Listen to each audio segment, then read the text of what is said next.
31 अक्टूबर 2020 की मुरली है। बाबा ने कहा, मीठे बच्चे, तुम्हारा फर्ज है सबको स्थायी सुख और शांति का रास्ता बताना। शांति में रहो और शांति की इनाम दो। प्रश्न है, किस गुरु राज को समझने के लिए बेहद की बुद्धि चाहिए? उत्तर, ड्रामा की जो सीन जिस समय चलनी है उस समय ही चलेगी। इसकी एक्यूरेट आयु है। बाप भी अपने एक्यूरेट टाइम पर आते हैं। इसमें 1 सेकंड का भी फर्क नहीं पड़ सकता है। पूरे 5000 वर्ष के बाद बाप आकर प्रवेश करते हैं। यह गुरु राज समझने के लिए बेहद की बुद्धि चाहिए। गीत है, बदल जाए दुनिया न बदलेंगे हम। ओम शांति। रूहानी बच्चों प्रति रूहानी बाप बेट समझाते हैं, बच्चों को रास्ता बताते हैं शांति धाम और सुख धाम का। इस समय सब मनुष्य विश्व में शांति चाहते हैं। हर एक इंडिविजुअल भी चाहते हैं और विश्व में भी शांति चाहते हैं। हर एक कहते हैं मन की शांति चाहिए। अब वह भी कहाँ से मिल सकती है? शांति का सागर तो बाप ही है, जिसमें वर्षा मिल सकता है। इंडिविजुअल भी मिलता है, होलसेल भी मिलता है, यानी सबको मिलता है। जो बच्चे पढ़ते हैं समझ सकते हैं हम शांति का वर्षा लेने अपना भी पुरुषार्थ करते हैं, औरों को रास्ता बताते हैं। विश्व में शांति तो होनी है, चाहे कोई वर्षा लेने आए व न आए। बच्चों का फर्ज है सब बच्चों को शांति देना है। ये समझ नहीं सकते 2-4 को वर्षा मिलने से क्या होगा। कोई को रास्ता बताया जाता है, परंतु निश्चय न होने के कारण दूसरों को आप समान बना नहीं सकते। जो निश्चय बुद्धि वह समझते हैं बाबा से हमको वर मिल रहा है, वरदान देते हैं ना। आयुष्मान भव धनवान भव भी कहते हैं। सिर्फ कहने से तो आशीर्वाद नहीं मिल सकती है। आशीर्वाद मांगते हैं तो उसको समझाया जाता है।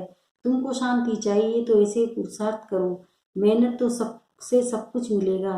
भक्ति मार्ग में कितनी आशीर्वाद देते हैं। माँ बाप टीचर गुरु आदि सबसे मांगते हैं हम सुखी व शांत रहें, परंतु रह नहीं सकते क्योंकि इतने ढेर मनुष्य, उनको सुख शांति मिल कैसे सकती है। गाते भी ये शांति देवा, बुद्धि में आता है परमपिता परमात्मा, हमको शांति की बख्शीश दो करो। वास्तव में बख्शीश उसको कहा जाता है जो चीज उठाकर देवे। कहेंगे ये तुमको बख्शीश है, इनाम है। बाप कहते हैं बख्शीश कोई कितनी भी करते हैं, धन की, मकान की, कपड़े आदि की करते हैं। वह हुआ दान पुण्य अल्पकाल के लिए।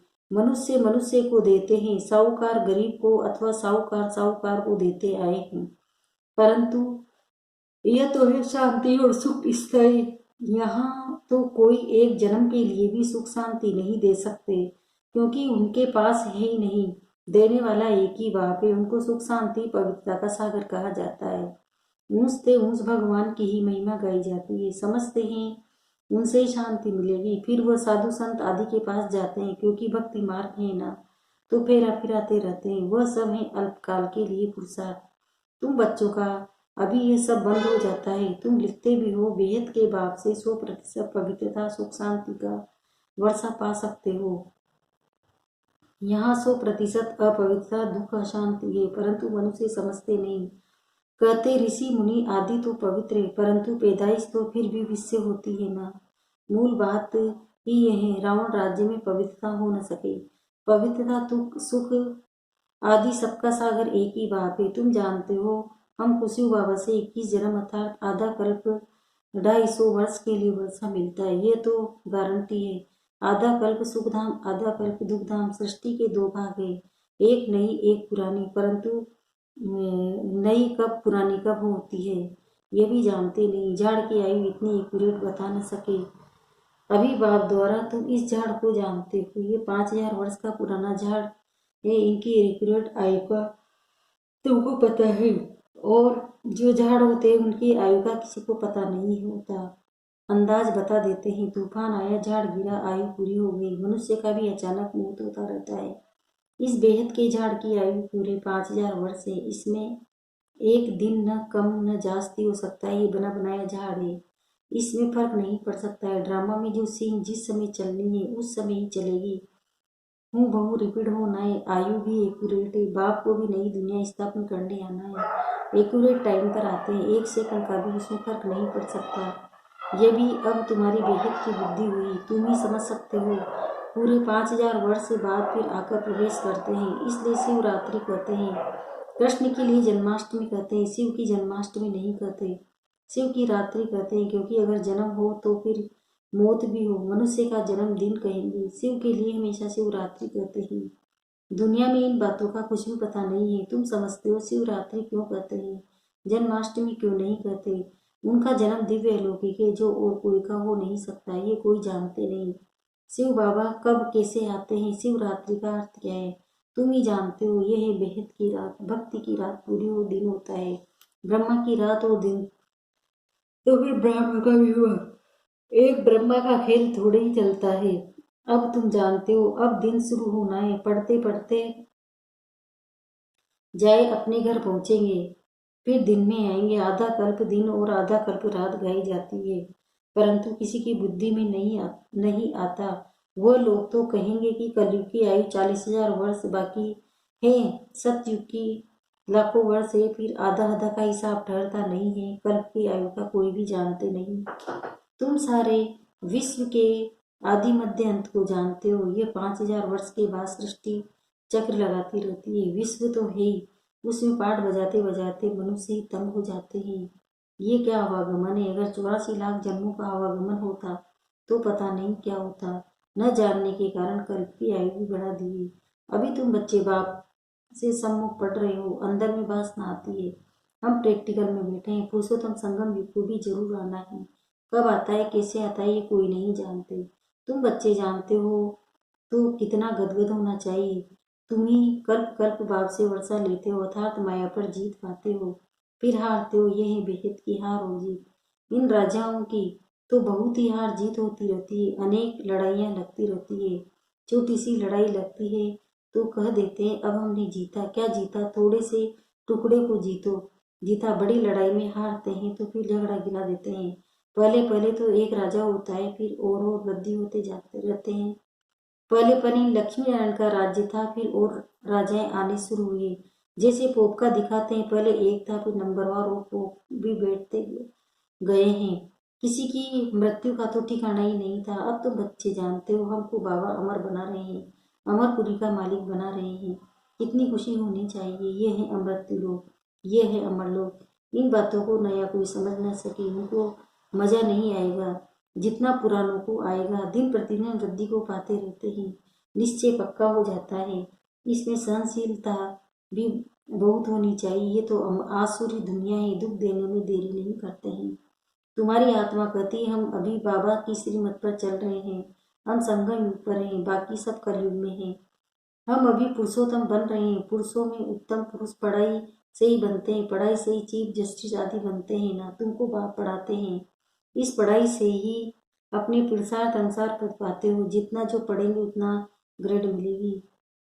इसमें राजाई की ग्रेड, वैसे उस पढ़ाई में राजाई की ग्रेड नहीं होती है। तुम जानते हो हम राजाओं का राजा बन रहे हैं तो अंदर में कितना खुशी होनी चाहिए। हम डबल सिर ताज बहुत ऊंच बनते हैं। भगवान बाप हमको पढ़ाते हैं।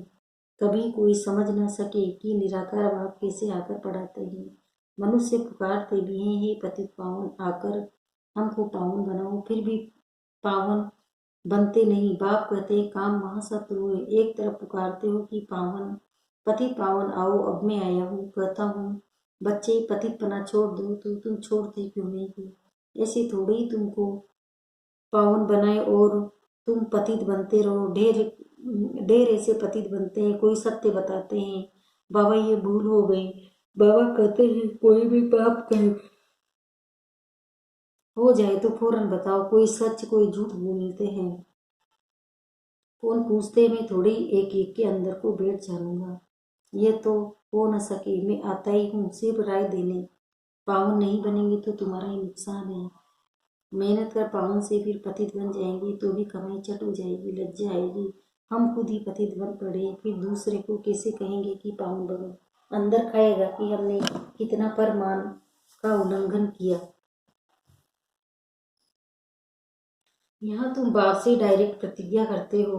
जानते हो बाबा हमको सुख धाम शांति धाम का मालिक बना रहे। हाजिर नाजिर है, हम उनके समूह बैठे। इनमें पहले ये नॉलेज थोड़ी थी, न कोई गुरु ही था जिसने नॉलेज दी। अगर गुरु होता तो सिर्फ एक को ज्ञान देंगे क्या। गुरुओं के फॉलोवर्स तो बहुत होते हैं ना, एक थोड़ी होगा। ये समझने की बातें है ना। सतगुरु है ही एक, वह हमको रास्ता बताते हैं, हम फिर दूसरों को बताते हैं।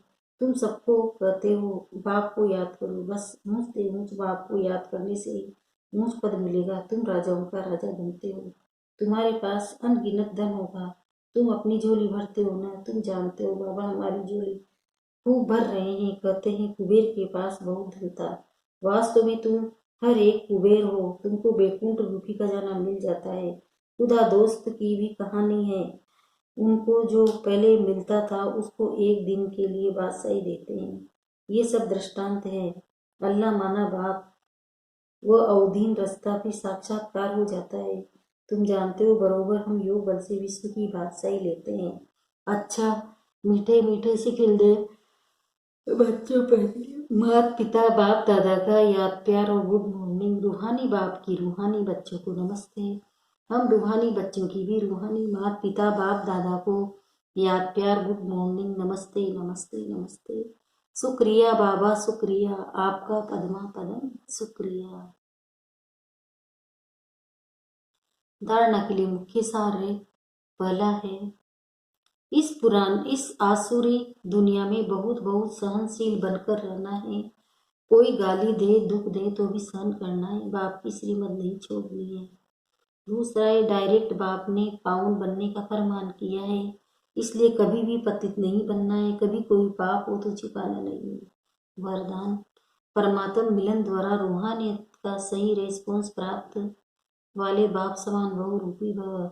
जैसे बाप बहुरूपी है, से कड़वी निराकार से आकारी वस्त्र धारण कर लेते हैं, ऐसे आप भी इस मिट्टी की ड्रेस में शांत स्वरूप आत्मा हूँ, मैं प्रेम स्वरूप आत्मा हूँ, मैं आनंद स्वरूप आत्मा हूँ, मैं पवित्र स्वरूप आत्मा हूँ, मैं ज्ञान स्वरूप आत्मा हूँ, मैं शक्ति स्वरूप आत्मा हूँ। वरदान है, परमात्म मिलन द्वारा रूहानियत का सही रेस्पॉन्स प्राप्त करने वाले बाप समान बहुरूपी भव। जैसे बाप बहुरूपी है, से कण में निराकार से आकारी वस्त्र धारण कर लेते हैं, ऐसे आप भी इस मिट्टी की ड्रेस को छोड़ आकारी फरिश्ता ड्रेस, चमकीली ड्रेस पहन लो तो सहज मिलन भी होगा और रूह रिहान का क्लियर रेस्पॉन्स समझ में आ जाएगा। क्योंकि ये ड्रेस पुरानी दुनिया की वृत्ति और वाइब्रेशन से, माया से के वाटर या फायर से प्रूफ है। इसमें क्या माया इंटरफियर नहीं कर सकती है। स्लोगन है, दृढ़ता असंभव से भी संभव करा देती है। ओम शांति, ओम शांति।